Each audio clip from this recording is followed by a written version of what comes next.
Hi, welcome to the Product Momentum Podcast, a podcast about how to use technology to solve challenging technology problems for your organization. Well, hey, Sean, how are you doing today? Doing great, Paul. Super excited. Yeah, this was a break in the monotony of quarantine. Yes, it is. And Jeff is a brilliant mind in the product space. Yeah, I latched on to a bunch of things that we talked about, but I think two of the things that I'm most excited for up-and-coming product managers to hear are the difference between the tactical tasks that you do every day versus making time for the strategy and the vision. That's really the most important thing that gets lost often at the expense of our day-to-day grind. Agreed. I'm even more excited about the talk that we had about the difference in extracting the implicit versus explicit needs of the user. And also the many different ways and approaches that we take to prioritization and trying to figure out this prioritization thing. Like, what do you build next? What do you build first? And really, I loved his concepts around creating the structure for decisions so that the team on the ground can actually make them, without creating bottlenecks. So it's going to be a great podcast. Yeah, it's not about the magic bullet framework. It's about discipline and consistency. Exactly. Comes back to the basics. All right, well, let's get after it. Get after it. Well, hello, everybody. We are excited to be joined today by Jeff Lash. Jeff is a recognized thought leader in product management with 15 years of experience in the development of web-based products and software as a service. His product management career includes both new product introductions and major turnarounds of existing product lines, as well as introduction of the product management role into organizations. In his current role as VP Group Director, Product Management Research at Forrester, he and his team help product management leaders create world-class organizations and elevate the abilities and expertise of their teams to drive measurable and repeatable product success and business growth. Welcome, Jeff. So happy to have you today. Welcome aboard. Thank you very much. Nice to be here. I appreciate you inviting me, and I'm looking forward to the conversation. Yeah, we were talking a bit on the pre-production role about how products come to be and sort of what this concept of vision is. And I just wanted to jump into it and see, what are you thinking about as you're looking out at the product management practices across the industry? What is it that you think product managers can do to improve their game when it comes to the art and science of vision within their product backlogs? So, I think fundamentally, in many cases, it comes back to the fact that product managers often don't understand what the role of product management is. I mean, we can talk about the specific activities and tactics, but I spend most of my day every day on the phone or in person, when I can be in person, with product management leaders and their teams. And one thing we hear over and over again is, just that product managers aren't doing the things that we want them to be doing. They're not spending enough time doing that sort of stuff, or, they're too tactical and not strategic enough and things like that. And I, in many cases, really can't blame the product managers, because no one's ever sat them down and said, this is what we expect of you. And, this is what the role of product management is, and this is what it means to be a good product manager. So, I think the classic example is you take folks who are, engineering or technical people by backgrounds, who know the products well, who know how the products are built, that understand the technology behind it, and you put them in charge of product management, and you say, all right, you're not a product manager now. So, you've never explained to them what it's like to be a product manager and that they should be focused on vision and strategy. And then you get upset if they're not doing that stuff. And I really can't blame them. So, there's certainly good product managers out there. There are a lot of people that are doing the right thing. But fundamentally, I think the first thing is, do they recognize that that's part of their role, that they're expected to have a vision for the product and a strategy for the product? Or if they think that their role is just to collect enhancement requests and put them in the backlog, then that's what they're going to do. I don't think actually doing vision is necessarily that difficult once you understand that that's something that you're supposed to be doing.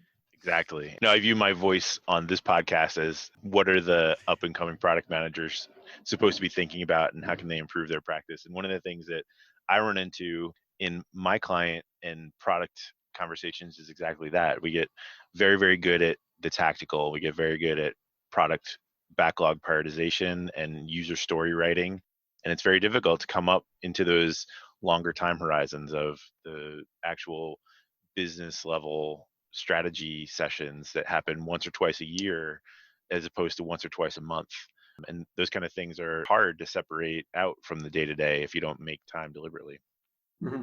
Yeah. So I think a lot of it is a mindset, kind of an understanding of the responsibilities. I think part of it is, let's assume that they know it, then it's a question of, well, do they want to be doing it, quite frankly? I think a lot of people gravitate towards the tactical because they like that. That's the way their minds work, or that's what they thought the job was, and that's why they took it. And I think there's also folks that really want to be doing the vision and the strategy and the big picture stuff, but the rest of the organization doesn't understand the role, it doesn't respect that. So I talk to folks all the time that are getting pulled into, I can't go out and do customer interviews because the development team expects me to be there 40 hours a week. Or I'd love to spend more time doing customer research, but I'm spending 4 hours a day triaging sales requests. So, there certainly are product managers that want to be doing the right thing and try to do the right thing. It's just the organization, the way it's structured, or the other folks they're working with make it very difficult for them to do that. In this context, and in the context of our current crisis as well, you posted an article on the Forrester blog about things product managers can do in the crisis that I thought was pretty cool. And if you dissect that article, what you're talking about are a lot of the responsibilities that product owners or product leaders should have, right? Things like, I'm going to pull right from your blog here, increasing the level of documentation now might be a good time to do that. In the context of, when there's a storm outside, the best fishermen, they don't go to sea, they mend their nets. Mm-hmm. So let's take advantage of the time to mend our nets and kind of take care of the product and all the things that are going on under the surface, right? Reconsider your launch dates. You have things in there like monitoring product engagement. Like, we should always be doing that, but now is maybe a time to pay a little closer attention to how people are using our products in the crisis, right? And then you also mentioned pricing and packaging. So what other thoughts do you have about that? So, the first point, actually, it's interesting because when I wrote that, we talk about increasing documentation, that was really written from the perspective of, well, if I'm working with a team that's now remote, how do I manage it? And I think a lot of people are used to it, but I still see a lot of questions. And I can't tell you how many articles I've seen about how to work remotely, but there was not a lot about what does it mean to be a product manager in a remote environment. And the basic rule I've always followed and advised people on is, the farther away you are from your development team, the more you have to document, right? If I'm in the same room with the engineering team day in, day out, I can probably get away with Post-it notes and some scribbles and things like that. But if I'm working with a team that's halfway around the world, 12 hours difference in time zones, I've got to document a lot more because I don't have those opportunities. But Sean, when you were saying that, I actually thought about, well, there's probably also a risk mitigation factor to that too, right? Like, you always joke well, what if someone gets hit by a bus, but I'm thinking, well, in this current environment, someone might get sick or unfortunately worse might happen to them. So documentation for consistency within the development organization, as well as, within the organization more broadly, is pretty important. So, I've been spending a lot of time since, early March when things really started to go south, talking with product management leaders and, what are you doing differently? What are you not doing differently? Answering their questions. And I'm not hearing of dramatic shifts for most people. There's certainly some clients we have, some companies I've talked to where, the bottom completely fell out of their market, right? If you're serving, the travel industry or something like that, right? There's a dramatic shift. There's some folks we've talked to that it's been the opposite, right? There's a huge increase in demand for their products or different use cases they're serving. But the majority of folks I've talked to, it's, hey, our roadmaps are shifting a little bit. Something that we were going to do in the fall, we're now going to do earlier. Or, we have 5 products and 3 of them, there's a lot of interest for, and 2 of them there's less interest for. So we're going to shift development resources from the products where there's less interest to the newer interest. So there aren't dramatic shifts, which I think is kind of what I would have expected to see. But I think it's also good. If people were doing knee-jerk reactions to everything that happens every day, I'd be a little worried, right? So this, back to Paul, your earlier question on kind of vision and strategy. If you have a good vision and strategy, and you look at the current market environment and say, that vision and strategy still holds true for the long term, then I don't think you should be making dramatic shifts. If you are thinking very short term and tactical and don't have that vision and strategy and are just making those reactions, that might be the right thing to do in some cases, but I think in a lot of cases maybe a bit too short-sighted and might end up having problems down the road. Sure. One of the other things that we talked about in the pre-call for this is one of my favorite subjects to talk about, which is prioritization. It comes up a lot. It's like often a bane in our sides. But I think most of us have gotten good in the product space at managing our short-term backlogs, the things that are pretty well defined and built out. But in the broader scheme of things, for the longer scope, at the strategic level, like, how do you prioritize? And I have a belief that I don't think it's possible to completely objectively prioritize.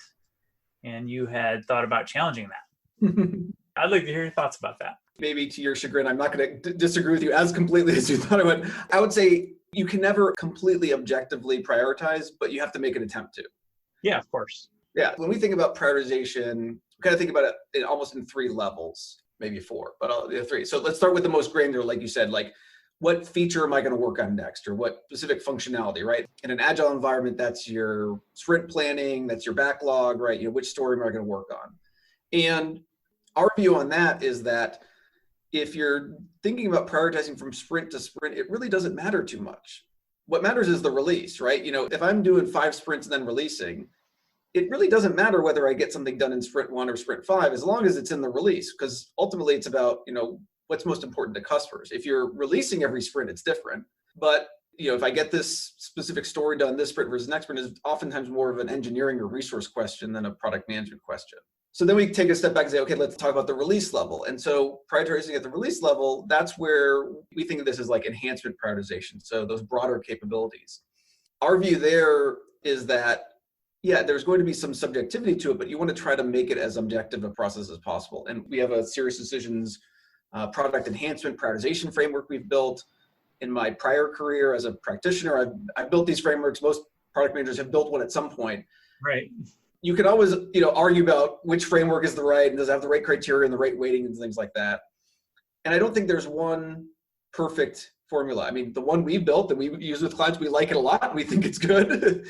But at the same time, we also tell our clients, look, if you need to adjust this, adjust this. The more important thing is that you have a framework you agree on and everyone agrees on how you're prioritizing. Because if you're in a B2B environment and the sales leader thinks that you should prioritize stuff that will close the next deal, and the development leader thinks you should focus on stuff that will improve the stability of the platform, and the marketing leader thinks you should prioritize stuff that's going to support the campaign they're doing, and the customer success leader thinks you should focus on stuff that'll improve retention, right? You've got a problem. So having a consistent approach to prioritizing enhancements is important to get that cross-functional alignment, and also to make sure that you're doing things consistently over time. So you're not just randomly reacting to the news of the day. So I think we're more aligned. We sounded like we were in a while, but I think, having that structure so that you allow the team, the feet that are on the ground that are actually making those day-to-day prioritization decisions, having the structure allows them to do that without having the entire leadership present. I think that's the key. And that's the point. Like, we can't have the prioritization process get in the way of progress. That's the key, right? We got to get stuff out the door. Definition done. Yeah. And I've definitely seen clients and colleagues I've worked with over the years, right, get so wrapped up in the process, right? I mean, oh yeah, it's, focusing on the process and not the end result. At the end of the day, we got to just agree on what we're going to do and do it. So yes, it's important that you prioritize the right things, but if you're spending hours and hours and hours fine-tuning the spreadsheet and hours and hours debating, and to your point, if you're not ever actually making decisions and delivering on anything, that's, to me, a bigger problem. But I think, you brought up an interesting point, right? So, we tend to be better at those more granular decisions and not as good as the bigger strategic ones. What I see a lot, what we see at Serious Decisions a lot is, going back to Paul, your first question, when there isn't that vision and strategy, it makes that really difficult. Because fundamentally, when we're talking about those big picture decisions, like which needs should we focus on or which products should we invest in, having that strategic anchor to align to is really important. If I'm considering 5 different products to invest in and I'm just looking at ROI, well, I'm going to probably make a bad decision.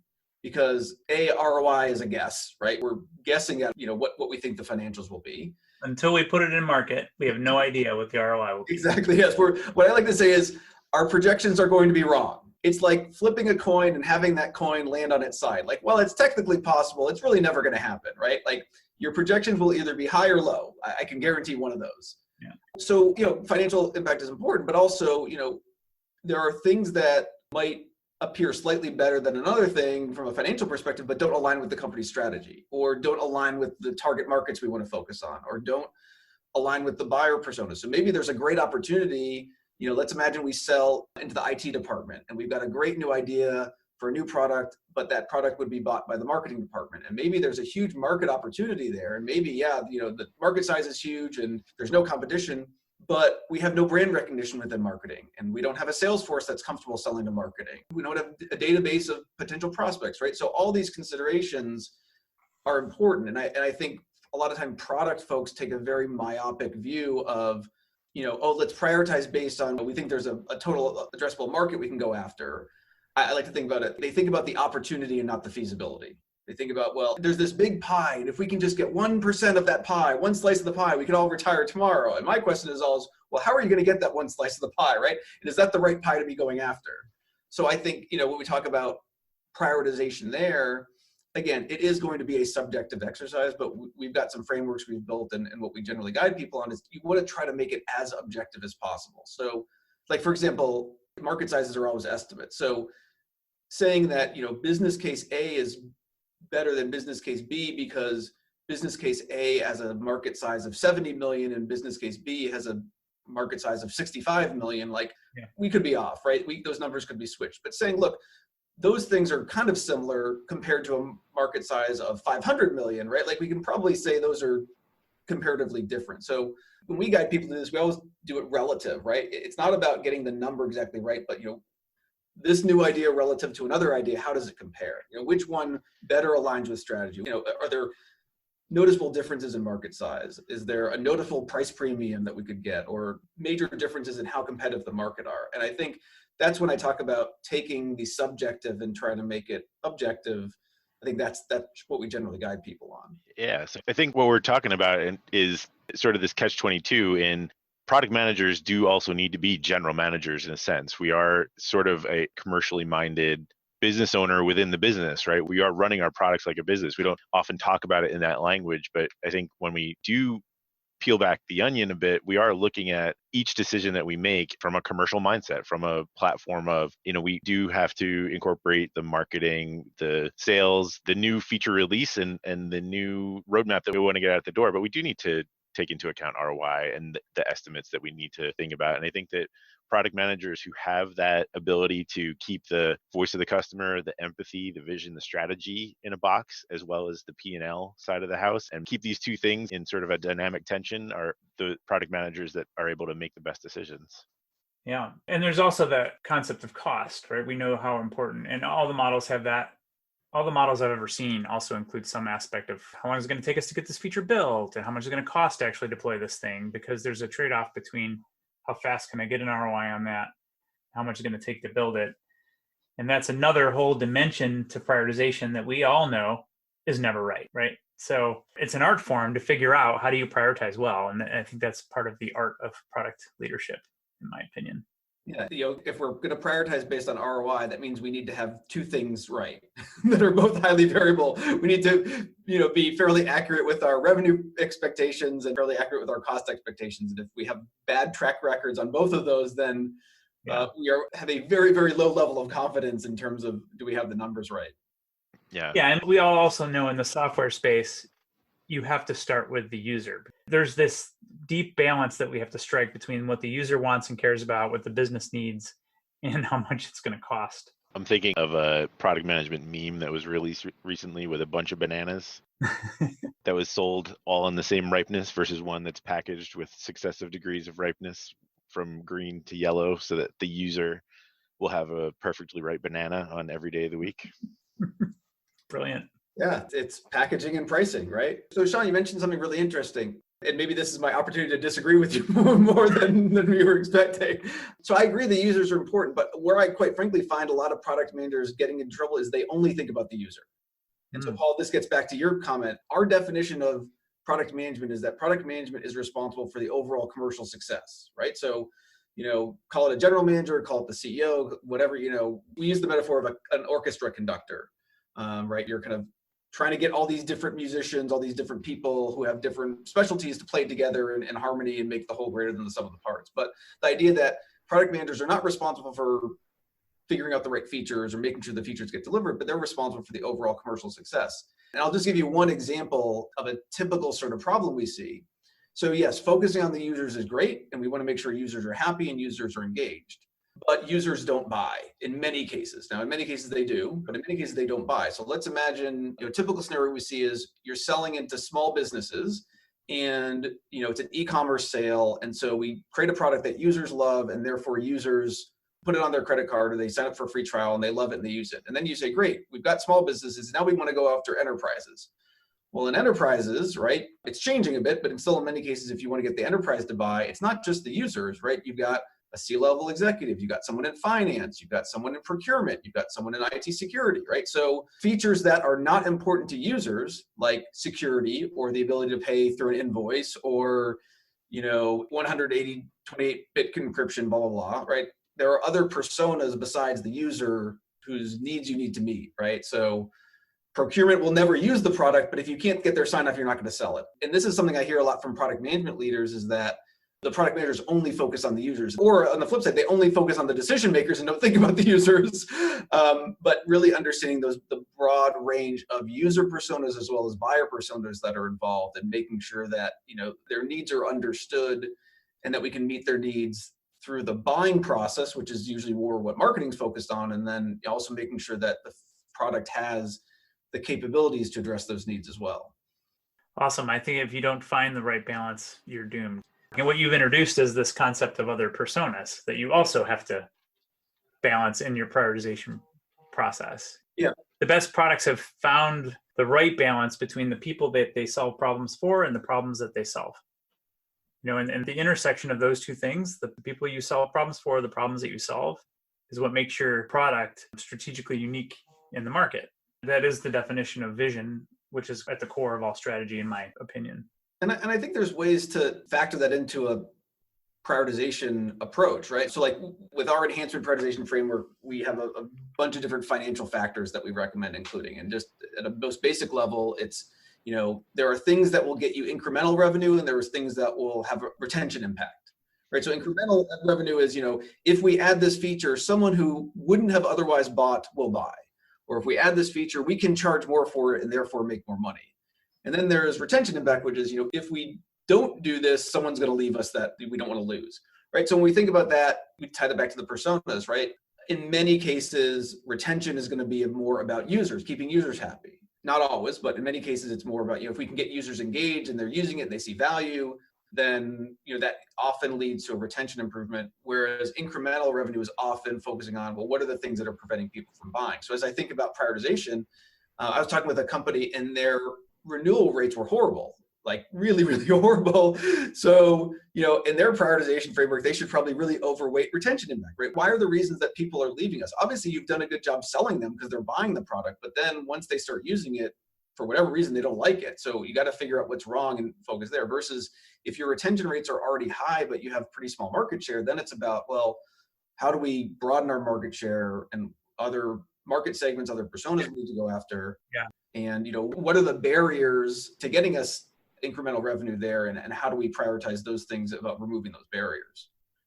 Yeah, I don't know if we intended to map it so precisely, but this is exactly the Kano model, right? You have the curve of the table stakes, you have the curve of retention, and then those things that delight. People weren't expecting it, but now all of a sudden they're engaged, and now you have their attention because you delighted them in a way they weren't planning on being delighted. It's a product market fit conversation, right? In the sense of the term, where product market fit is you have an experiment in the wild and the product is alive and being used, but now you need to get that input from the users from however you're getting it, user research, analytics, metrics, and say, what are people finding useful? Where are they finding the most engagement? And what are the things that they're not finding or having a hard time with and that you can improve on? I think it's interesting how long that model has been around and how universally applicable it seems to be popping back up all over the place.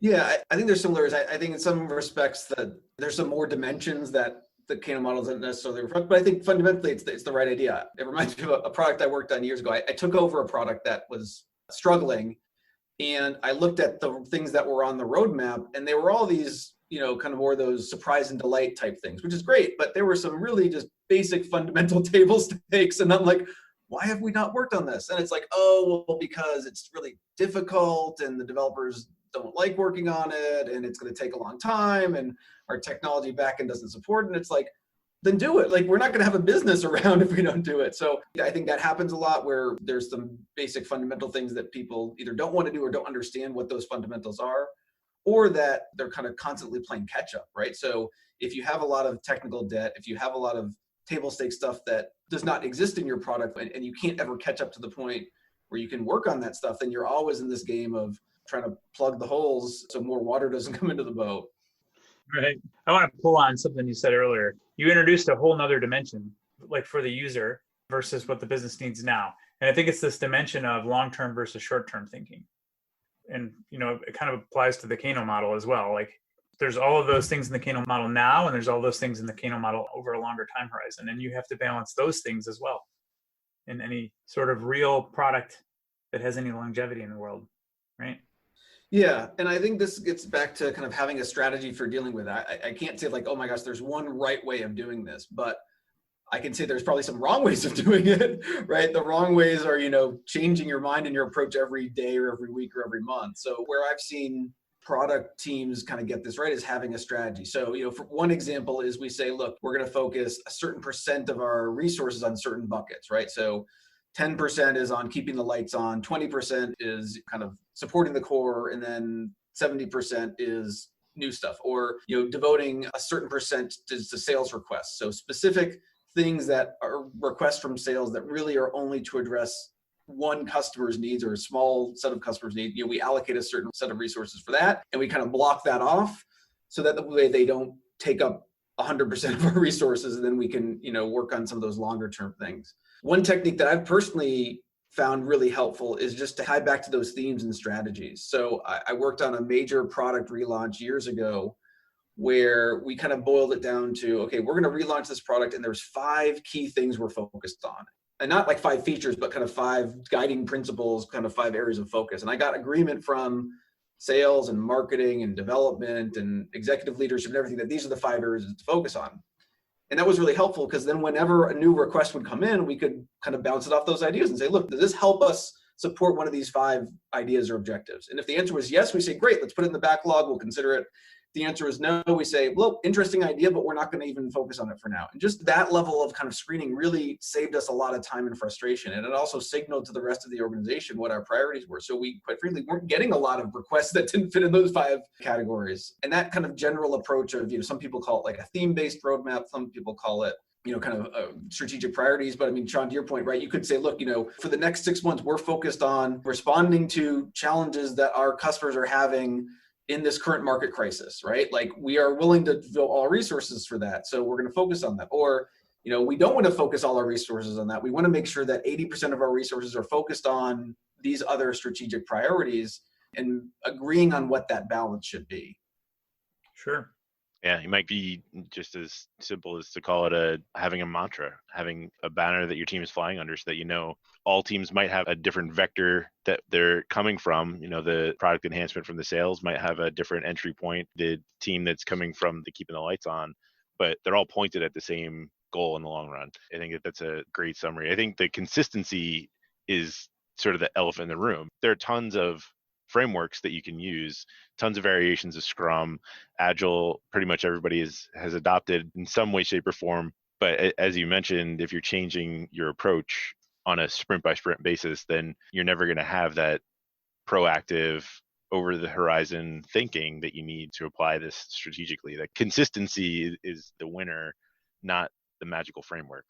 Yeah, it's having that discipline in the face of the initial challenges, right? So for example, right, the classic, Scrum thing is, we're not going to change scope during the sprint, right? Once we agree what we're going to focus on, we're not going to change our priorities. And that works great until the salesperson or the CEO runs down the hall and says, hey, we got this big customer that's willing to give us a ton of money. We just need to work on this right away. Can you add it to this sprint, right? There's an important inflection point where you can say, all right, are we going to do this or not, right? And if you say, well, we'll just do it this one time for this one customer, right? Then you're kind of lost, right? Then you've lost that discipline. And it's really tough. And I hear this from product folks all the time. They're under pressure by executives or by salespeople or by major customers, whatever, to do that. But hopefully people see the impact of that. And what I always kind of guide people on is, all right, you have a decision to make. It's not just saying yes or no. It's saying, okay, if we do this, if we change course and add this feature, what's the impact of this, right? So yeah, we can do this one feature for this one customer, but then that means these 5 other things that we agreed on that we were going to do, they aren't going to get done. Yeah. It also means that we've lost the confidence of the engineering team that the next time this comes up, we're not going to change course again. Are we okay with that, right? Like the CEO can make that decision, right? If they're in charge, but we want to make sure that they're making an informed decision, or the sales leaders, making an informed decision when they ask that thing. And I think really that's what it comes down to. It's about having that discipline and being upfront when those discussions come up, right? When we are doing prioritization, when we are trying to change course in midstream, if we need to, not just doing it because someone asked, but kind of recognizing, okay, if we do this, what's the impact going to be? And are we all okay with that impact? And if we're not, then we shouldn't do it. Cool. Along the same lines here, but off track a little bit. As product owners, product leaders, we're always on this quest to find the next undiscovered or unspoken customer need that we can solve. And you've been talking about this lately. So I've seen it in your Twitter feed, like using qualitative insights, what you guys are calling product intelligence. I just want to hear what your thoughts are. Like, have you come up with any magical formulas that can maybe help us figure out where those unmet, undiscovered, unspoken customer needs are hiding? For a bit more background, we like to think about different types of customer needs. And so there are what we call explicit needs, which are needs that customers will tell you about. And there are implicit needs, which customers won't tell you about. And they won't tell you about those needs because they never think of telling you about them, or they don't even know that they have them, right? So the things that they never think about telling you are like, you've probably been to a hotel or restaurant and had a bad experience, but never left a comment in the comment card, or never gone on TripAdvisor and provided your feedback, right? So that's a need that you have a need or a problem, but you're just not sharing. But then there's also problems that people don't even know they had. And uncovering those is really, I think, what you're getting at. And quite frankly, what we find is that the major obstacle to finding those, what we call those hidden treasures, those implicit needs, is that people are using the wrong techniques. So what I find is that people say, oh, we want to find those unmet needs, so let's run a survey. Like, you're probably not going to find unmet needs through a survey. Or, oh, well, let's go talk to our salespeople, or let's go talk to our support people and find out what they're hearing. Like, you're hearing what people are telling you, right? Salespeople are not researchers. They are, hearing what customers are asking for and listening for what's preventing a sale or what's going to harm a renewal, and they're documenting that and sending it to you in an email. So what we've found through our research is that the majority of techniques that are used most frequently by product managers and marketers to some extent as well are techniques that are going to help you find those explicit needs, what we call those in plain sight needs. So fundamentally, if you want to find those unmet needs, you have to use different techniques. So that's where observational research comes in.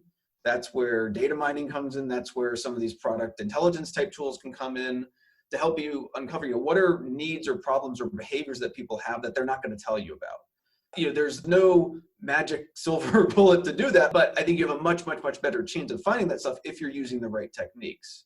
And so fundamentally, that's our guidance. And a lot of times I'm spending time with product teams, kind of coaching them on, what's the right technique to use and how do you do that to maximize your chance of finding those unmet needs? Brilliant. There's the plug for Forrester, which is good. No, that's part of why you're here, right?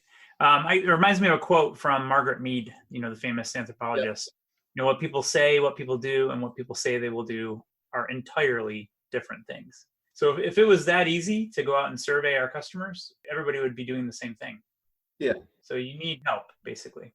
So I'll just say the flip side of it is that, I hear this less frequently now, but I used to hear a lot, and I still do hear this sometimes, people say, oh, well, since customers don't know what they need, then we should just build what we think they want, because they're not going to know, right? The Henry Ford quote, if I had asked people what they wanted, they would have asked for faster horses. Which, if I remember, I don't think was actually a quote. I remember doing some research and trying to figure out whether this was actually a Henry Ford quote or not, but let's assume it's true for the time being, right?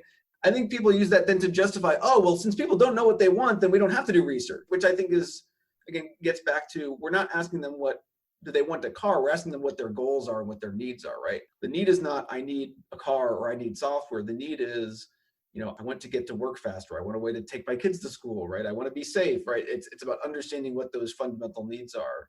And so that's really the focus. And again, another big pitfall I see a lot of times with product managers is when they do research, they ask about, what do you like about our product? What can we improve about our product? Which is, okay if you're trying to get product enhancements, but if you're really trying to uncover those unmet needs, those unspoken needs, right, you have to really get deeper.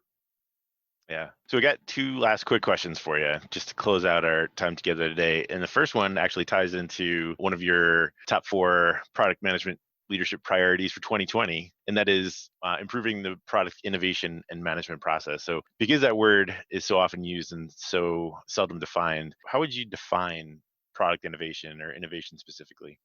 So in the context of that, at least, I think we think of it in terms of, how do you take an idea and make it a reality, right? I like that.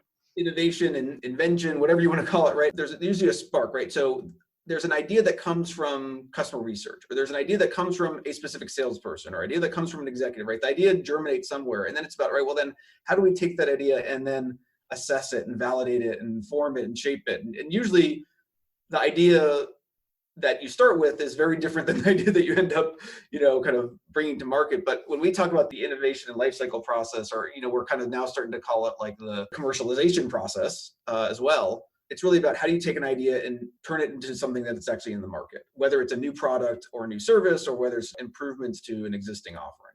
Great answer. All right, cool. So last question. Any books you're currently reading or you currently read that you're recommending to other product leaders, product people? Oh, I'm way behind. I've got 3 kids, so any books I'm reading are books that they're enjoying. I'm sure there's some product management lessons in the Babysitters Club books that my 9-year-old daughter is currently reading, but I haven't found them yet. So I'll give you a throwback to one of the books that had the biggest impact on me. A book called Blue Ocean Strategy. Yeah. So it was originally an HBR article, then became a book. Quite frankly, I think you can get a lot of it just by reading the HBR article. But in terms of one of the books that I read that I think really helped me think a lot about strategy, a lot about competitive differentiation, a lot about kind of assessing a market. I've read a lot of books over the years, but that's one that's really stuck with me. All right. Well, how old are your kids? I've got 11, 9, and 8. So Babysitters Club for the 9-year-old. My 8-year-old son is super into anything Star Wars. So any like Star Wars fan fiction. Chronicles of Narnia were my books for my kids at that age. Yeah. And my oldest one is a big Harry Potter fan. So Can't go wrong. I unfortunately don't have as much time. I feel like I spend all day talking and thinking and writing about product management. So I feel like I get a pass if I'm a little behind in my product management book reading. Well, granted, I think you've more than shared enough wisdom for a book just in the minutes that we spent together. We really appreciate the time that you've carved out from your busy quarantine to spend with us. And really got some great pearls of wisdom here. I'm really thankful for the time you got. Yeah, I agree. We're deeply honored that you joined us. Thank you, Jeff. Thank you guys for having me. I enjoyed it, and thanks for having me on. Well, that's it for today. In line with our goals of transparency and listening, we really want to hear from you. Sean and I are committed to reading every piece of feedback that we get, so please leave a comment or a rating wherever you're listening to this podcast. Not only does it help us continue to improve, but it also helps the show climb up the rankings so that we can help other listeners move, touch, and inspire the world just like you're doing. Thanks, everyone. We'll see you next episode.